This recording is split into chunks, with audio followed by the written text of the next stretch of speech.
les marchés financiers avec IG Markets, CFD Trading. Bonjour, c'est Gilles du site boursicoté.com. Voici l'analyse technique des principales paires de devises du marché Forex, ainsi que l'or et le pétrole pour les matières premières. Nous sommes le jeudi 9 juin 2011 et aujourd'hui l'euro-dollar confirme donc son début de consolidation, puisque après avoir un peu hésité, eh bien, nous avons une attaque assez franche du Fibonacci 23.6. Je vous avais dit que le Fibo était assez proche d'un support ici situé à 1,4516. On a eu une attaque de ce support puisqu'ici les cours sont venus s'enfoncer un peu au-delà, jusqu'à 1,4478 avant de remonter légèrement. Alors, eh bien, ça nous indique cette attaque que l'euro-dollar est donc bien sorti de sa tendance haussière ici court terme que nous avions matérialisé hier. Je vous avais indiqué qu'en cas de dépassement, eh bien ici on aurait une possibilité de venir sur le 38.2 de Fibonacci. Donc le 38.2 se situe à 1,4419. Donc on peut ici venir chercher 1,4420 ou les 1,4426 qui correspondent au support horizontal qui est tracé juste sur ce niveau de Fibonacci.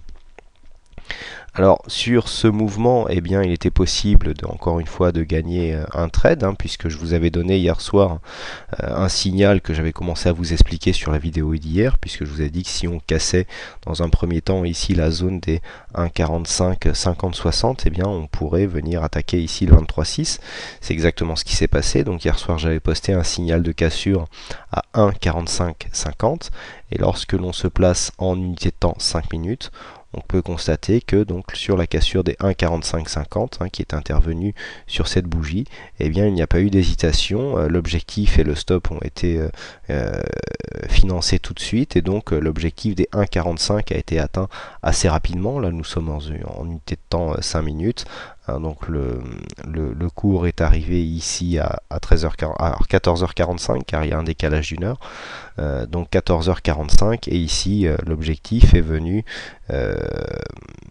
à 15h15. Donc en une demi-heure en fait on avait fait 50 pips sur un signal qui vous est donné tous les jours et gratuitement sur le site boursicoté.com. Donc un signal gagnant de 50 pips pour ceux qui l'ont conservé jusqu'au bout, 25 pour ceux qui jouent le top financé comme objectif final. Donc eh bien, si on considère ici que le Fibo est attaqué, l'objectif ici de trade se situe au niveau des 1,4420. On pourrait avoir une remontée technique car nous avons déjà un petit surachat qui va poindre si on considère une cassure imminente de la zone des 1,4520, pardon. Donc attention, cette zone pourrait ne pas être atteinte directement. Donc en cas de rebond technique, ici on peut très bien viser l'overlap. Donc on a une résistance intermédiaire au niveau des 1,45, 50, 60 qui n'est pas matérialisée ici, mais qui peut jouer. Sinon on peut très bien avoir une poussée en cassure jusqu'au 44,20 et puis remonter pour valider un overlap sur la zone ici des 1,45. Voilà, ce sont différents scénarios. Pour l'instant donc on est dans une phase de consolidation de la paire euro-dollar. Tant que le plus haut ici des 1,4660 n'est pas dépassé à la hausse. On passe tout de suite au câble donc paire livre sterling contre dollar américain, où nous voyons que la dynamique haussière que je vous avais proposée hier est en train de casser. Donc on voit que depuis que nous sommes sortis ici de la zone ici de consolidation qui était matérialisée par la résistance baissière, on était sorti, on était revenu valider cette zone plus ou moins puisqu'on s'en était approché, et ensuite on était reparti sur une dynamique que je vous décrivais hier comme une dynamique peu active, une dynamique peu haussière. Donc eh bien là c'est confirmé puisque nous avons un deuxième échec sous un 64,50. Alors on ne vient pas encore casser les 1,6350 ici, mais cet échec pourrait déjà remet en cause la sortie haussière, puisque là en fait on s'achemine sur une tendance neutre, même si on a ici des plus hauts qui montent légèrement. Si on n'arrive pas à marquer des plus bas qui remontent légèrement, si on n'arrive pas à marquer des plus hauts de plus en plus haut, eh bien on ne peut pas considérer que la dynamique ici est haussière. Donc on s'achemine pour l'instant vers une tendance neutre qui serait capée entre 1,6450 sur la zone haute et 1,63 sur la zone basse. Donc là ici la cassure de ce support que je vous avais tracé hier pour matérialiser un petit peu la dynamique haussière qui se dégageait suite à la cassure de la résistance, pourrait nous emmener ici sur cette zone. On n'a pas une situation technique trop survendue ni trop surachetée, on est relativement neutre hein, malgré la baisse assez rapide que nous avons ici sur ces deux bougies. Donc il est possible que nous allions tester ici le bas du range. Le dollar-yen, comme attendu, casse son biseau par le haut. Je vous avais indiqué que c'était le scénario le plus probable, puisqu'on avait tracé une résistance ici, qu'on avait une figure en forme de biseau, et que je vous avais dit que la situation la plus probable serait une cassure par le haut. Mais pour l'instant, nous ne venons pas confirmer en marquant une dynamique haussière, puisque nous n'avons pas encore dépassé la zone des 80,34 qui correspond au plus haut de cette bougie. Donc le plus haut exactement se situe à 80,33.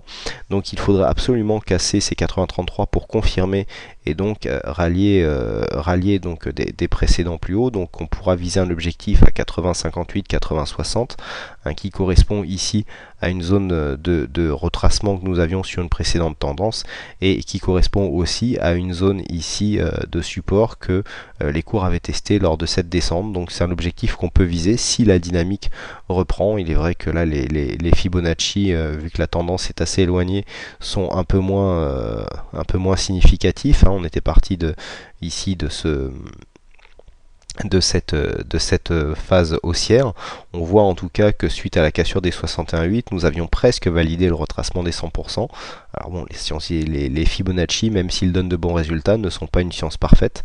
Donc ici, si l'on remonte, eh bien on invalidera quelque peu cette théorie, puisque du coup les 100% à quelques pips près n'auront pas été validés. Donc on attend une validation de la sortie haussière du biseau par une cassure des 80,33.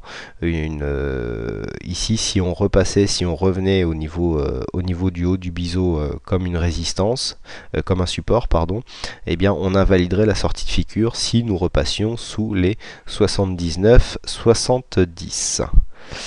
Voilà ce que l'on peut dire donc pour le dollar-yen et pour les monnaies. Passons maintenant aux matières premières. Donc les matières premières qui sont en train de remonter. Alors il faudra réajuster un petit peu ce support haussier, puisque l'on voit bien ici que eh bien, cette zone est venue à quelques pips près jouer comme une zone d'impulsion haussière, puisque nous avons eu ici le stochastique qui s'est retourné en zone de survente en même temps que le MACD sur cette phase ici qui est revenu chercher cette zone de support. Le RSI lui était un peu plus haut, donc ce qui donne à ce rebond une puissance légèrement moindre.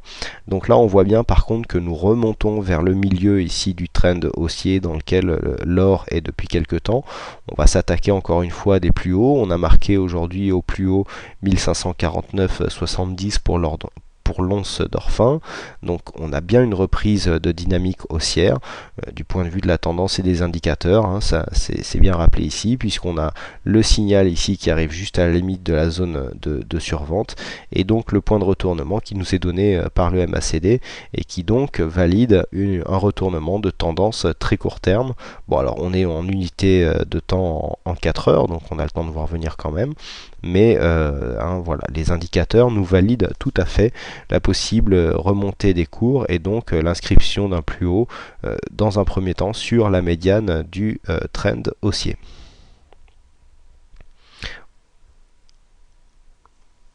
Enfin, on termine par le pétrole. Alors le pétrole qui lui aussi valide totalement la sortie que je vous indiquais hier.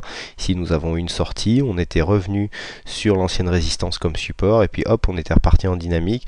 Je vous ai dit qu'il faudrait absolument casser durablement un point haut de l'ancienne tendance. Donc ce point haut se situait approximativement à 101 $ le baril.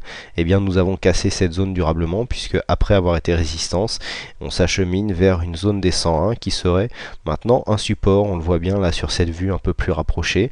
Là on était résistance, notamment sur cette bougie, et là regardez, après avec un franchissement assez progressif, on est en train de transformer cette zone de résistance en support, ce qui est un signe relativement intéressant sur sur ce genre de tendance, puisque une résistance qui devient support garantit la pérennité d'un mouvement. D'ailleurs, on le voit bien au niveau des indicateurs, même si nous avons un surachat qui commence à être marqué, puisque nous avons un RSI et un stochastique en zone de surachat, et bien lui, le MACD, après avoir marqué un point de retournement, est en train d'invalider son signal, puisqu'on voit ici cet histogramme vert qui vient se poser alors que nous étions en début de tendance, enfin en début de phase de consolidation, hein. Donc c'est pour ça que je dis il est important de ne pas voir à la lettre les signaux qui sont donnés par les indicateurs. Les indicateurs, même s'ils sont très bons, l'indicateur parfait n'existe pas.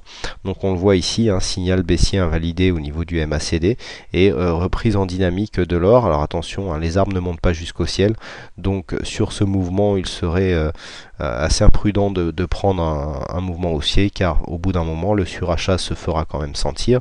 Il vaut mieux profiter d'une baisse, pourquoi pas. Alors si on va marquer un plus haut par exemple aux alentours des 103,40, hein, qui correspond au précédent plus haut que nous avions sur cette zone de cotation, hein, qui sera d'ailleurs le prochain objectif de ce mouvement très court terme au vu de sa situation de surachat.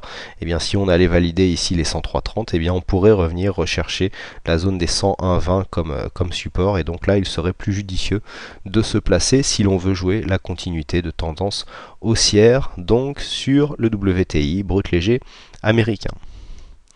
Voilà ce que l'on peut dire donc sur ces analyses techniques. J'espère qu'elles vous plaisent toujours autant. Vous êtes de plus en plus nombreux à venir la consulter. Eh bien écoutez, il ne me reste plus qu'à vous souhaiter à toutes et à tous une bonne soirée, bonne chance dans vos trades, et je vous donne rendez-vous dès demain pour de prochaines analyses vidéo. Les marchés financiers avec IG Markets, CFD Trading.